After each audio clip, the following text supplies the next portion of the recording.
Hello and welcome back to Inquisitor Martyr. Last time we ended up meeting Klosterheim and fighting a bunch of demons, usual stuff, aboard the Martyr. And when we got back, went through some of the gear, and it turns out we got this staff. Plus 435% damage bonus for dot effects applied by skills with at least 3 seconds of cooldown. I'll let you take a guess here. Which of these skills has a 3-second cooldown or higher? Spontaneous combustion, firestorm, and hemorrhage all do. And they all deal damage over time. Spontaneous combustion, burning, firestorm, burning, hemorrhage, bleed. So with that, every one of these, like the hemorrhage, 80% of base damage over 3 seconds. Okay, 270 damage, 80% of that is 160, let's say 180. It's probably more like 185, 190 if we're being accurate, but I'm just ballparking off the top of my head. Now we get to quadruple that to everybody who gets hit with it. So this next mission is going to be pretty interesting.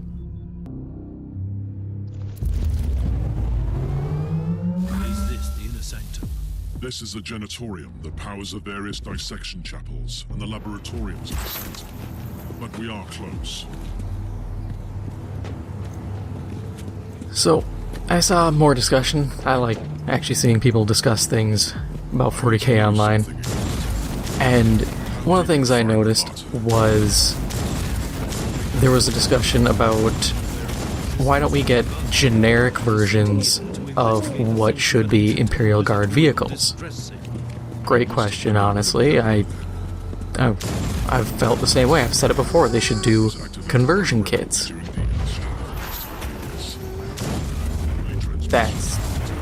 Man, I love that. That's gonna be fun.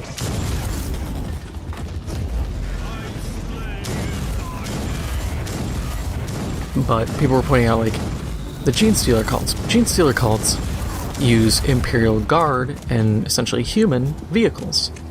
Their APC, their dirt bikes, all are supposed to be human-made. And it's a great question, why don't we get to use those elsewhere? I think it'd be really good, because then you could give it to, let's say you have Imperial Guard. There are units that are mounted on horses, and while some armies that makes sense, others it really doesn't. It feels really out of place. Be like, oh yeah, these guys have all this fancy tech and jetpacks or something, because I think there's a unit that has jetpacks.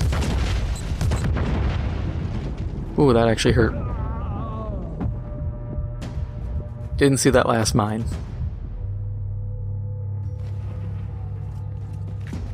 But in general, decent tech or advanced tech for some Imperial Guard forces. Why do they still use horses? Why wouldn't they just use a dirt bike? And it kind of goes back to the proxies and, this actually represents the blah kind of discussion from before. I think it would be easier to do that and introduce generic versions of vehicles at a reduced cost and then introduce a faction conversion kit. Each conversion kit comes with the rules for that edition, or, just something along those lines. Hell, just put it in the books. Just put a conversion for it, put the rule set in there, and have it be, just how it works. Oh, you want a looted tank? Okay, buy a Lehman Russ, and then buy the Orc looted tank conversion. You can adjust the prices so that it's a fair price for people, and boom, you're done. the people who want a looted tank, get the looted tank. You then can turn around and say, okay, some people want standard Lehman Russ with Imperial Guard, okay? You buy the Lehman Russ with the Imperial Guard conversion kit. Now, they get their vehicle. You have it for Gene Stealer cults, because they would use them. This way you don't have to sit here and pump out a ton of vehicles, because all you have to do is adjust the rules.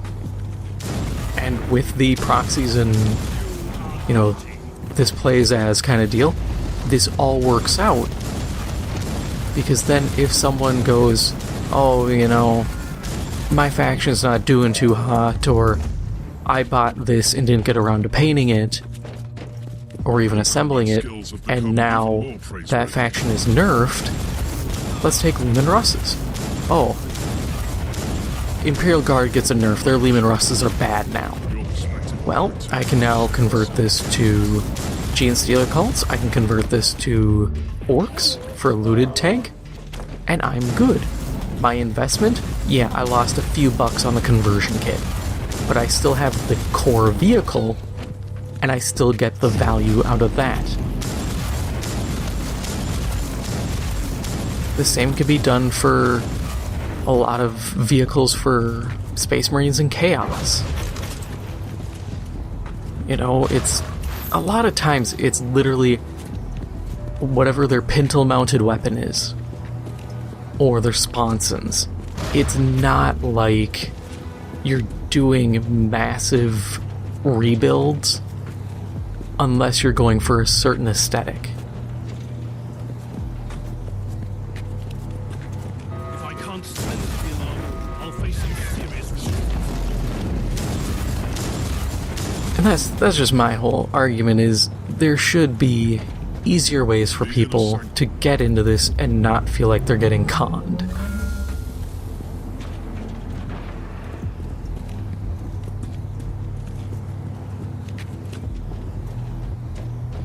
And it would also just be cool. Some people were talking about some of like the Speed Freaks vehicles because they have like jacked, essentially race cars or buggies and stuff. And yeah, I do think some of those would be cool to see as Imperial Guard equivalents. The race car, though, I think works as an orc vehicle. Maybe having a version for Necromunda. The Genitorium seems to be populated by a degenerate tribe. Considering Necromunda is effectively, like, parts of it at least are effectively like sci-fi Mad Max. So, you know, you can get away with damn near anything in those situations.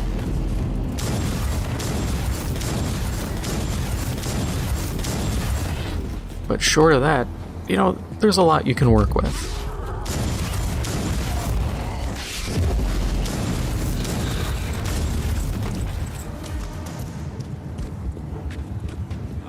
And I always say it because I think stuff like the conversion kit should happen because it's consumer friendly.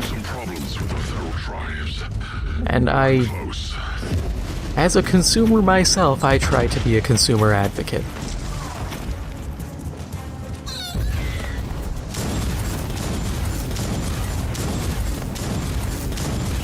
You know, I even try to be that way when some of you guys ask me, hey, is Chaos Bane worth it? Is Martyr worth it? Is any game I play worth it? I'll be honest, you know, hey, like this game doesn't have much of an online community. If you're not a fan of, like a big fan of 40K, maybe stick to Path of Exile or Diablo. If you're not really big into Warhammer Fantasy, maybe don't get Chaos Bane. You know, I'll be real with people. I'll be real with you guys. And when it comes to the miniature game, yeah, I don't really play it because of the cost. So the argument of, well, I don't really have a horse in the game can stand. I'm ready to deactivate. But my thing is I'd like to get into it. I just can't because of how prohibitively expensive it can be. And I think making it a little more reasonable will get people like me who are on the fence in. I'm gonna wipe out these other guys because that went real quick. And there's another shrine here, so that's definitely worth it.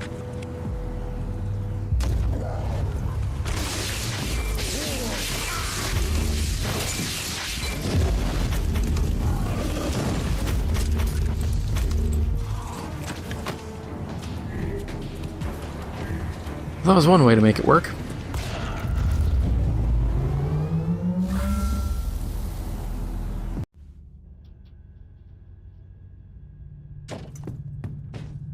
Alright, did we get a skill point? I don't think we did. Actually, let's check that staff. I mean, it's not going to be worth using there. But here, it actually is worth it.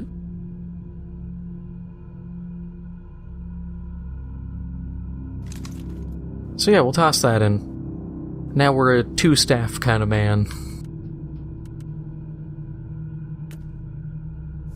And yeah, no skill points.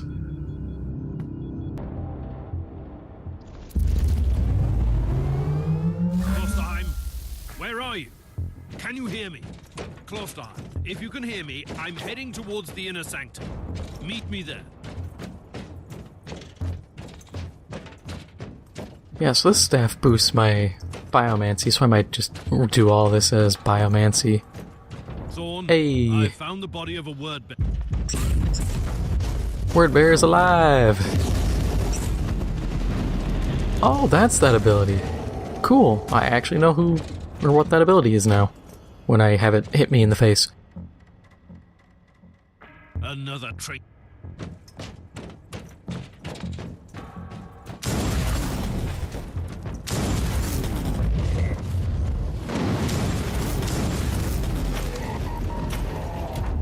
What a splendid fight. Praise the Emperor. You have truly become a consecrated weapon down there. What was a Chaos Warband doing here? Those maggots are specks of dust compared to true Adeptus Astartes. But they possess the same unique organs as we do. I see. They activated their sus and waited for connection until someone entered here. Activate their sus and membrane. Very sussy of the CSM to do that, of those word bearers.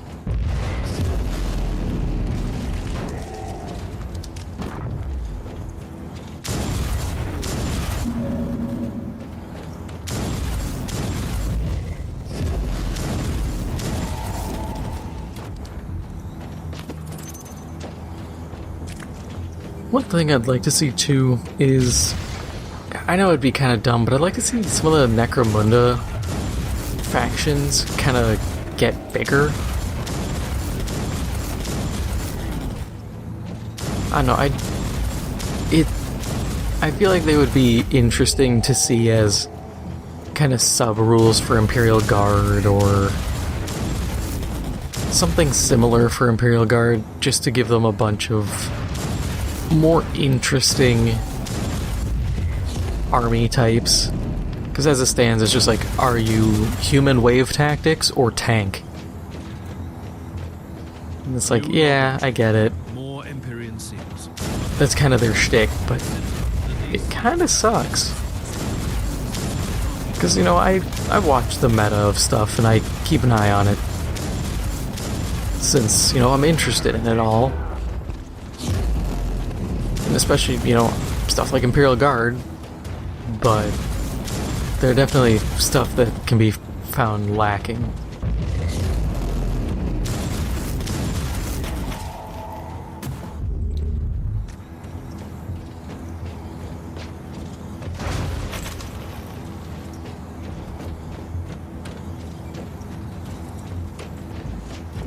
Off with you.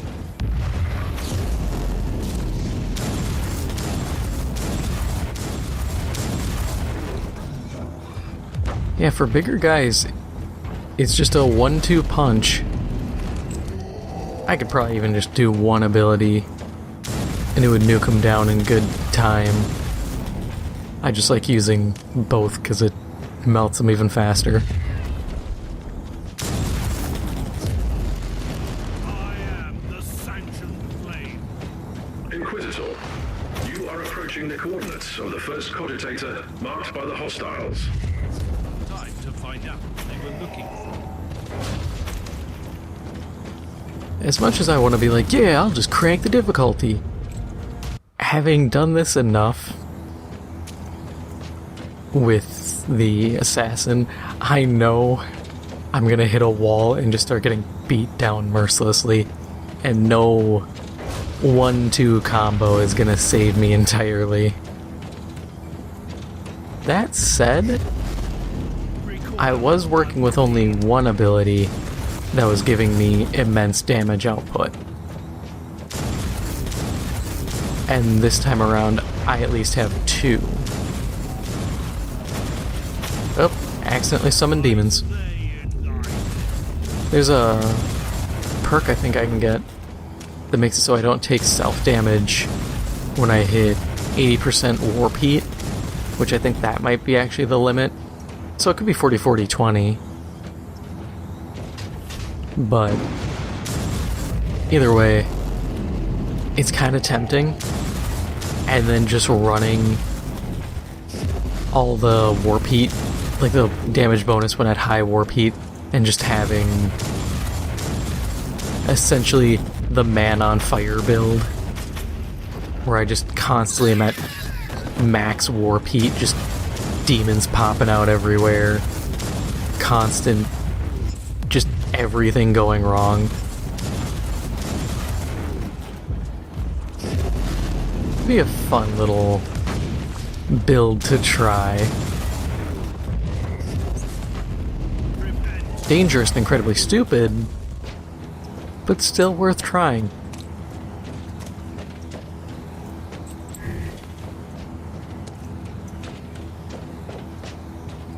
Oh yeah, I'm searching for information. I should actually double back and grab that other one before I get a little too far ahead.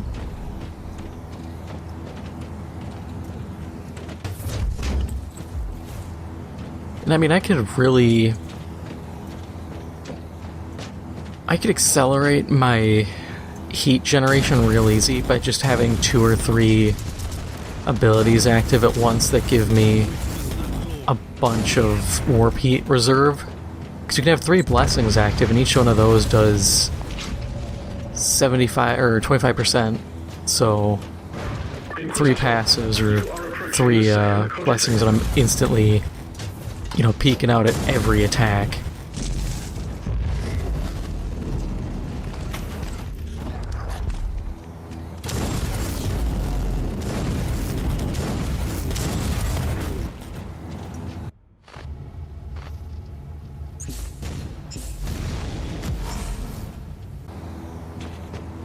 I like how they just recycled the different particle or projectile effects and everything. They're just like, yep, that's what she's blocking. It's not me, dogging the devs. Why remake stuff?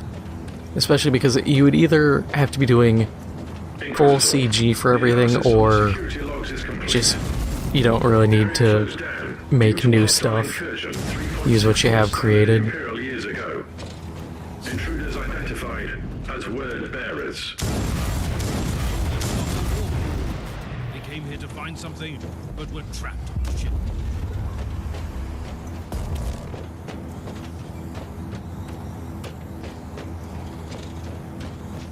The word bearers boarded the Martyr in search of the last known shipment of McDonald's Sprite.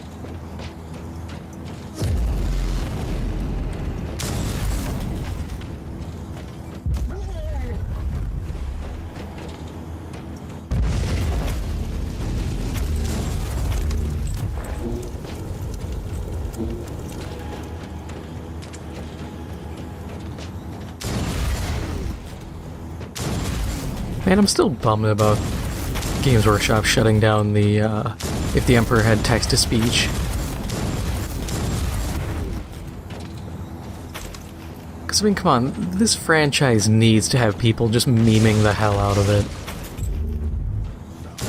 all the seriousness is fun, but you need to have some really stupid jokes thrown in.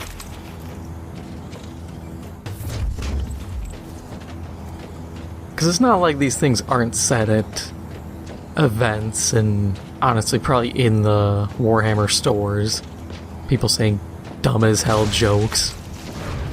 It's just kinda how people are. Let them embrace it. It's not like it's canon. Nobody's saying anything in that show is canonical. And that's how some people have gotten into shows. I've known people who got into anime through Dragon Ball Z Abridged. Even though that show really started to go downhill. After the first bit, those guys, Team 4 Star, started really kind of tapping the well dry, I think.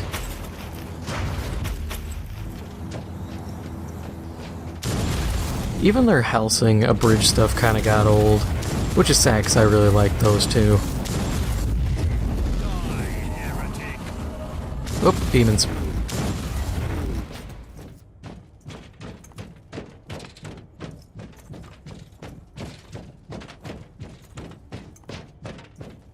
I'm relying a little too heavily on that plus or -2 warp heat per second.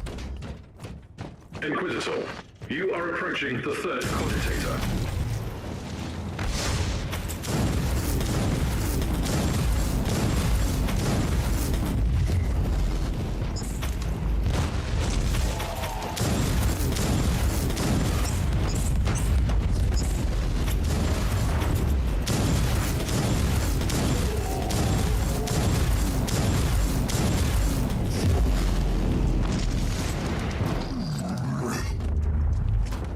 Yeah, I don't think the incinerator, spontaneous combustion is benefiting. I might dip and stop using that and try to find a different ability with the damage over time. Just so I can further expand my abilities. My concern is getting too accustomed to this build and then hitting a wall and having to swap my gear out. And then I'm just sitting here with all these abilities and not really having a good build past one item.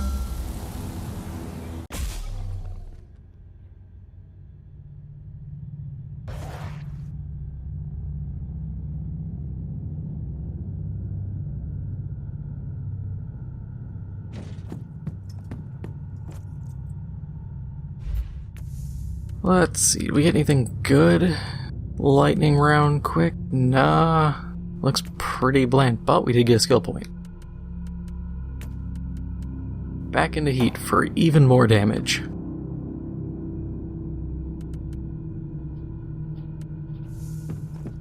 You know what, we'll quick swap that out though. We'll swap spontaneous combustion. It's not paying out nearly as much as I would hope.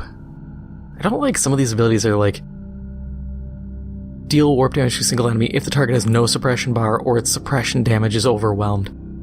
That is very specific, and I'm not too keen on it. Nah, I'm not doing extermination.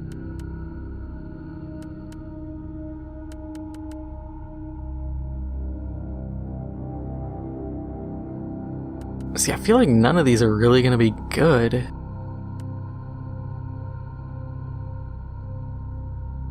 I guess we'll just shut up and deal.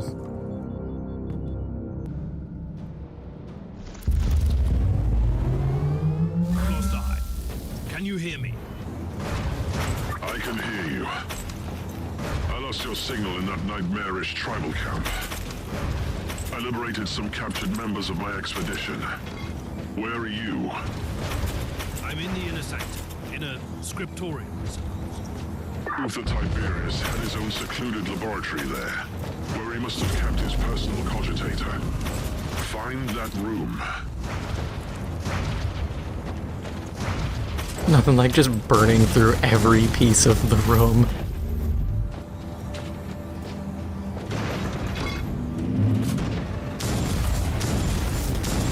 Yeah, I feel like pyromancy is just too good to not use. You know, you augment your suite of abilities with a couple extras here or there, but in general you stick to what you got and it'll carry you just fine. Granted, like I've said, I'm also relying heavily on this dot boost. But even then, without it, you just wombo combo guys down pretty easy. Granted, this is only like a level over me, so I can't sit here and be like, oh, this is gonna carry me to level 100. It could. It also might not. Nurglings! Just ran through them and they all die.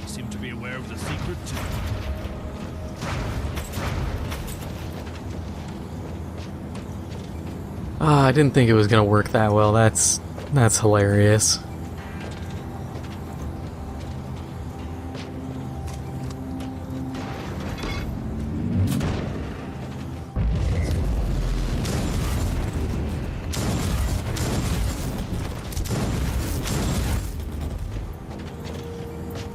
That is the most fitting way to finish off all these guys. Or to at least finish off the Nurglings, just running through them, Ring of Fire, torching every one of them. Let's check this side room.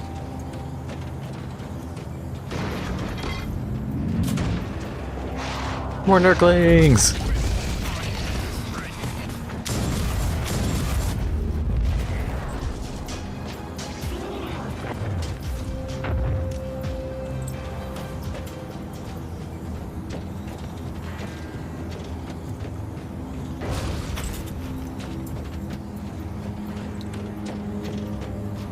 You know, now that I'm thinking about it, is it just me, or does it seem like Chaos Demons don't really have much growth potential? Like, you can always add a new vehicle or equip a new Space Marine with a new gun, but when it comes to Chaos Demons, it seems pretty set in stone.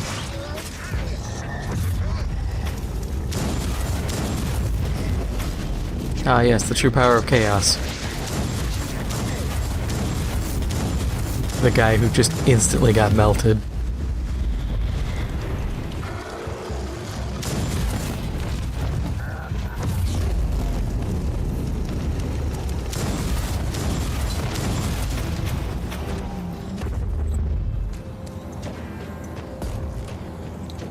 But I'm just thinking, like, Chaos Demons...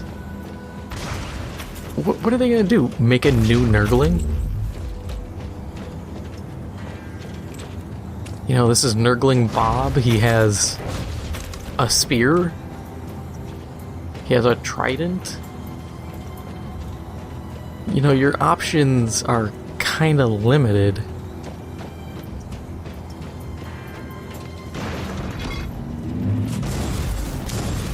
That's why I keep saying, you know, they need to start introducing minor chaos gods. Every other faction that has some degree of religion has multiple gods besides 4. Why wouldn't Chaos? This way you can get kind of weird. I mean, it's Warhammer. Getting weird is kind of the name of the game.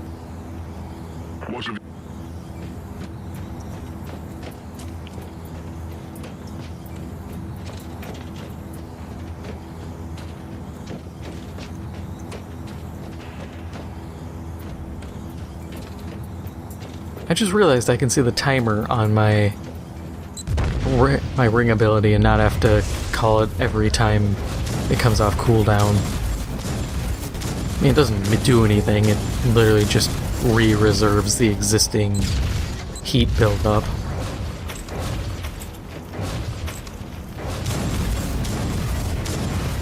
So it's not like I'm really gaining or losing anything.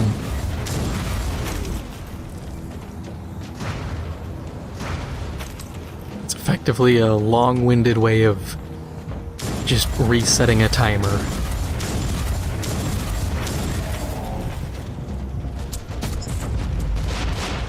Yeah, Chaos Demons. You can't really have, like, traitor demons. You're not gonna see a demon at a Slanesh working for Khorne. I don't even think they could. It would be interesting, I just don't know how it would work. And that really wouldn't alleviate the problem. I actually think that would make Chaos's problem worse. Because every Chaos faction has, like, their own shtick. And that's what makes them unique and their armies unique. And if you just started making them all able to hybridize, it would become a jack of all trades, master of none kind of deal. And you wouldn't really have Chaos Demons as different armies. It would just be Chaos Demons, the army. And I know people wouldn't start, like, trying to diversify their builds. That would actually, yeah, that would make the build diversity and unit roster even worse, because then units that might be used in a faction normally would just never be touched. Because, you know, why use this unit if this other group has a superior version and you can use that? In the light of your recent discoveries, it all makes sense. I don't know how Uther found or created this pariah creature, but his followers must have turned against him afterwards. They were die-hard radicals, willing to condemn hundreds to death so they could create an army of fresh demons. I don't care. They were cowards, and Tiberius was right. Plus, I think part of the problem there would be, I'm just thinking out loud here,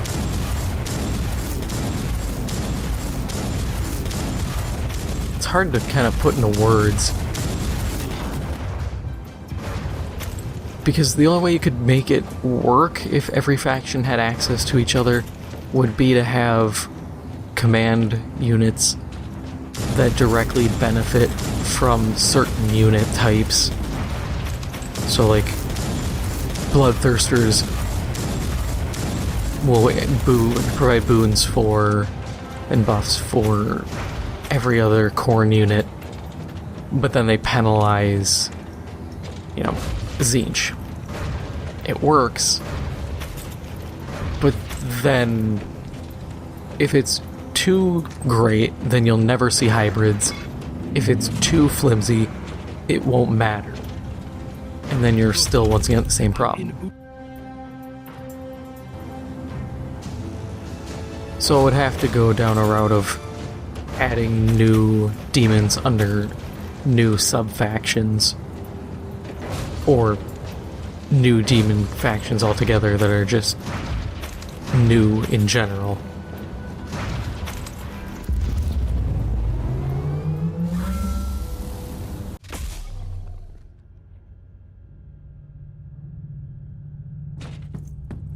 Alright, that is all for now. If you enjoyed this episode, make sure to hit the like button. It helps out the channel a lot. And if you haven't already, make sure to hit the subscribe button. Thank you for watching, and I'll see you in the next one.